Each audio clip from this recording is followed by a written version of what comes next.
The Goku doesn't know what a kiss is gag in Dragon Ball Super is bad.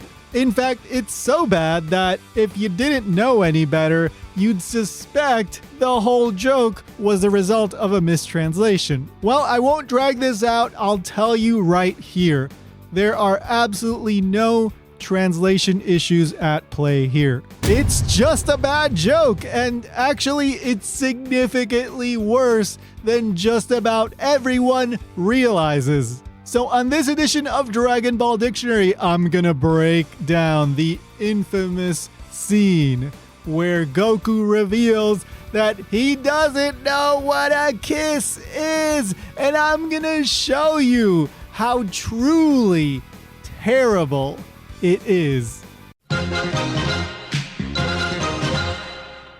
Hey guys, Tony here. I make videos about Dragon Ball anime and anime localization. If you're into that kind of thing, make sure to subscribe, hit the notification bell, and help me grow the channel by leaving a like and dropping a comment. Here's a question for you. Do you think Bulma was Vegeta's first kiss? Or was he having some fun in other parts of the universe before he came to Earth? Let me know what you think. And if you want to support what I do, another thing you can do is pick up a t-shirt from my t-shirt shop, mechanekosushi.com. There's some awesome designs up right now, and there's more coming very soon. In case you forgot, the Goku kiss joke happens in episode 60 of Dragon Ball Super. In this episode, Mai is in really bad shape, so Trunks asks Goku for a senzu bean. Goku hands one over, and because Mai is so out of it that she can't chew or swallow on her own, Trunks pops the bean into his mouth, chews it up, and then puts his lips to her lips and feeds it to her like a mama bird. After Goku sees Trunks do this, he is weirded out because he's never seen anyone put their lips on somebody else's lips, and this sparks an exchange between him and Vegeta. Here's my translation of this exchange. Whoa, Trunks, how could you put your mouth on her mouth like that? You mean you've never done that? Of course not. But you're married, aren't you? What has that got to do with anything? Never mind. What do you mean, never mind? The first thing we need to make abundantly clear here is that there aren't any translation issues going on. Like I said earlier, this is just a bad joke. The English dub did a fine job adapting this scene, and so did the English subtitles. The issue isn't with the translation, the issue is what is being said in this scene. The original Japanese makes it very clear that Goku has no idea what a kiss is. And it seems pretty safe to assume that Goku doesn't even know the word kiss. In Japanese, you can say kisu or chu. And even if he has heard these words at some point in his life, the scene here tells us that he doesn't know what they mean. And by the way, if you're thinking this has something to do with Japanese culture because Japanese people don't kiss as much, so this scene isn't weird in Japan, no, you're wrong, because there's plenty of people in Japan who think Goku never having kissed Chi-Chi or even knowing what a kiss is strange. For example, the well-known anime and manga commentator Toshio Okada actually talked about this moment in one of his videos, and he referred to this whole thing as the Goku kisu shita koto nai mondai, which means the Goku's never kissed anybody problem. 悟空キスしたことない問題っていうのが出てきて So yeah, there's plenty of people in Japan who think this scene is confusing, weird, or just plain horrible. So it doesn't take much analysis to arrive at the conclusion that this scene makes no sense. By this point in the story, Goku is over 40 years old, he's been married to Chi-Chi for over 2 decades, and he's had 2 children with her. Given all that, you would think that at the very least, Goku would be aware what a kiss is called, or the fact that when 2 people are in a romantic relationship, they like to do stuff with their mouths and their tongues and, well, He knows about the other stuff that people like to do, but he doesn't know about the mouth-on-mouth action. But actually, Goku doesn't care about romance. He only cares about food and fighting. So it makes total sense that he wouldn't know what a kiss is. Yes, that's true, but here's the thing. Goku married Chi-Chi, and Chi-Chi absolutely cares about romance. Chi-Chi's idea of marriage and a romantic relationship between two people seems to have come out of, well, really old-fashioned ideas and or fairy tales. So you would expect Chi-Chi to, at the very least, have mentioned the word kiss at one point during the many, many, many years that they've been together. Oh, Goku, I missed you. Oh, Chi-Chi, are you okay? Oh, what the heck, Goku? I thought you were trying to spar with me because of that attack. What attack? This one. That's kissing, you idiot. Kissing? What's kissing? It's when you put your lips on someone else's lips. Oh, that's the technique Vegeta taught me. But just for a moment, let's disregard the kiss thing because there's something else going on in this scene that results in Goku coming off as extremely stupid. It's not like Trunks and Mai were just making out for no reason. Like, assuming that Goku doesn't know what a kiss is, I would get why Goku would react like that in that situation. However, this is a life or death situation. Trunks chews up the Senzu bean in order to feed it to Mai because Mai is unconscious. What Trunks does here is pretty logical. And this should make sense to Goku as well. He knows how Senzu beans work, and presumably he knows that when you're unconscious, you can't feed yourself, right? So having Goku react in this way makes him come off as so utterly stupid that he's oblivious to what is going on in this situation. And in fact, throughout the entire series of Dragon Ball, both the anime and the manga, we only see Chi-Chi kiss Goku on the cheek. We never see them actually kiss on the lips. And of course, this is mainly because Toriyama himself has admitted that he's not very good at writing romance. So in Dragon Ball, that's why you never see that classic movie kiss that you see in other shows and other films and whatnot. And yes, I'm aware that Akira Toriyama never drew Goku and Chi-Chi kissing on the mouth. So actually, this scene doesn't conflict with anything we got in the manga. But doesn't matter because, like I just showed you, this scene is just badly written.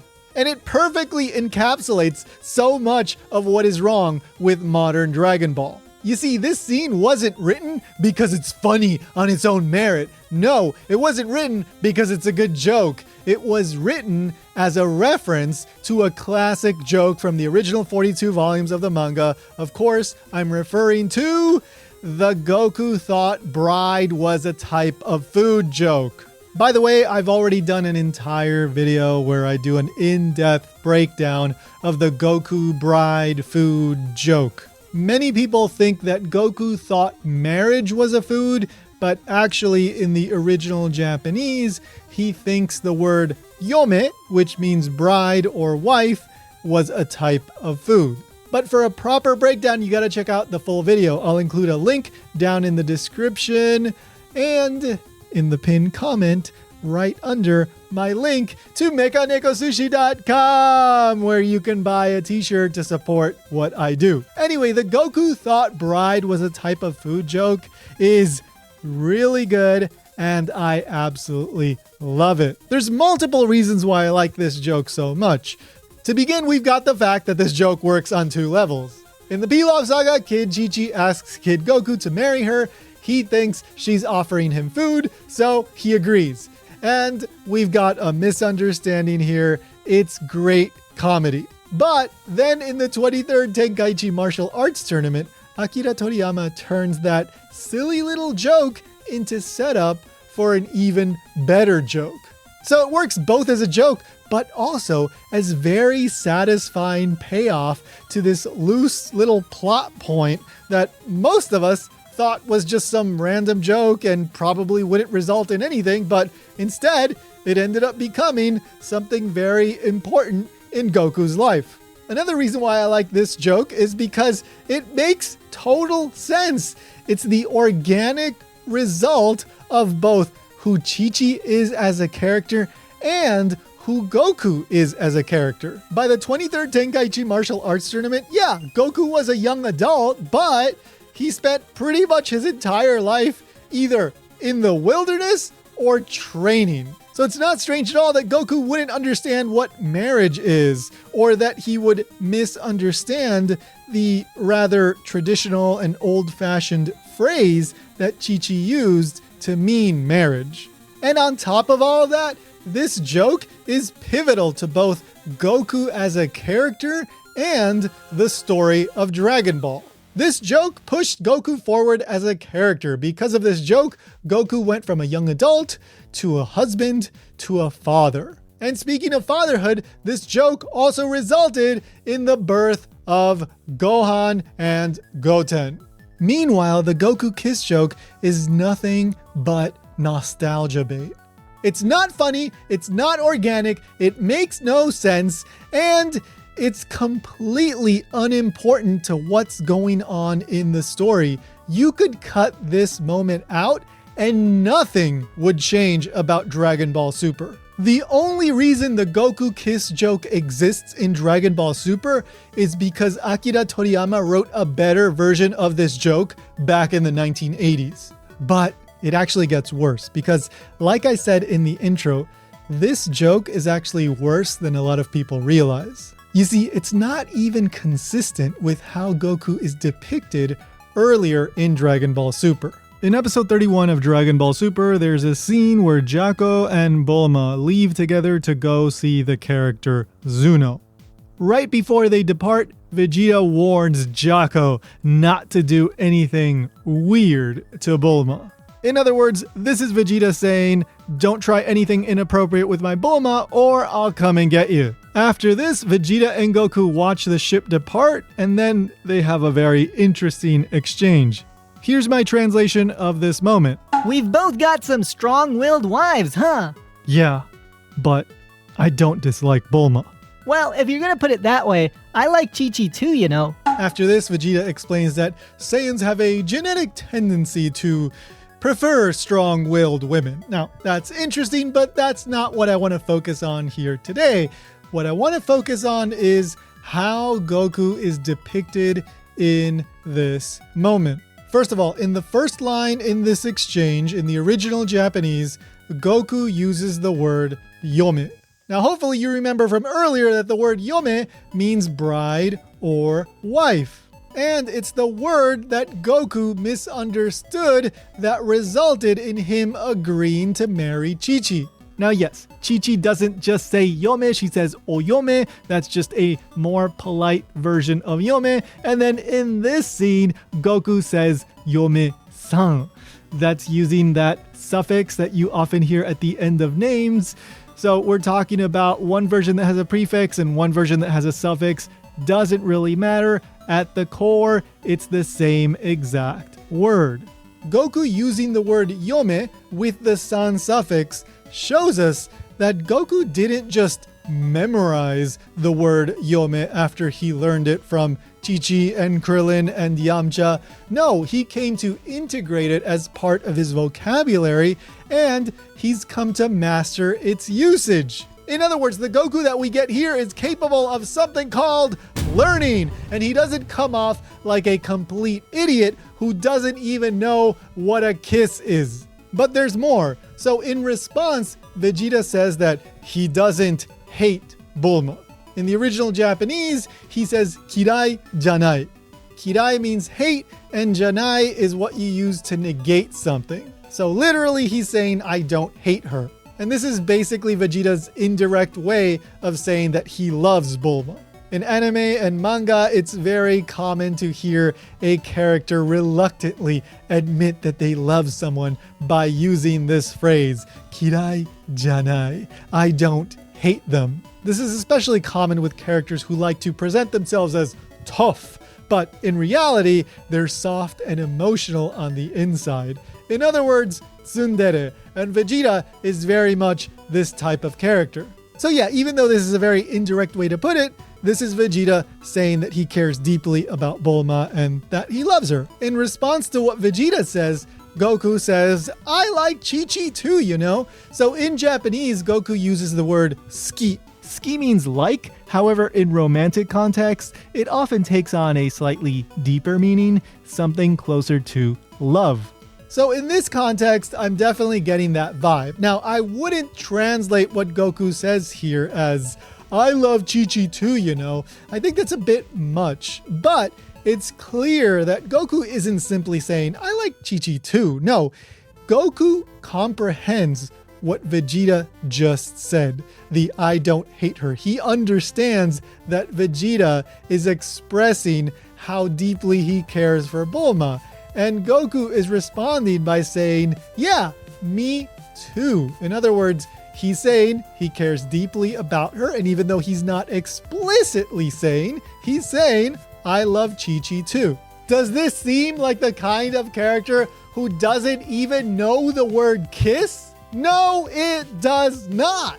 And if you're thinking, It's just a stupid joke. It doesn't matter. I completely disagree. It absolutely does matter because this joke is Dragon Ball Super in a nutshell. It's this approach to writing that results in so much of Dragon Ball Super being mediocre at best. Don't get me wrong, there's some fun moments in Dragon Ball Super. For example, I rather like the exchange between Vegeta and Goku where they admit that they actually care about their wives. It's a nice moment and arguably it shows how much these characters have progressed since the first time that we saw them. To think that one day Vegeta would be saying that he, essentially loves Bulma, and the same thing for Goku, this character who went from not even knowing what marriage is to saying that, yeah, he likes, parentheses, loves Chi-Chi too.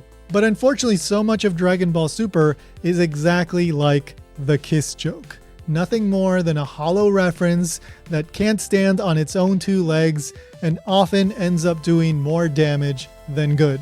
Dragon Ball Super fans, come at me in the comments. Don't forget to subscribe, like, and comment. Again, tell me if you think Vegeta's first kiss was Bulma, and if you haven't already, check out my in-depth breakdown somewhere on screen right now about the Goku bride food joke. See you in the next one.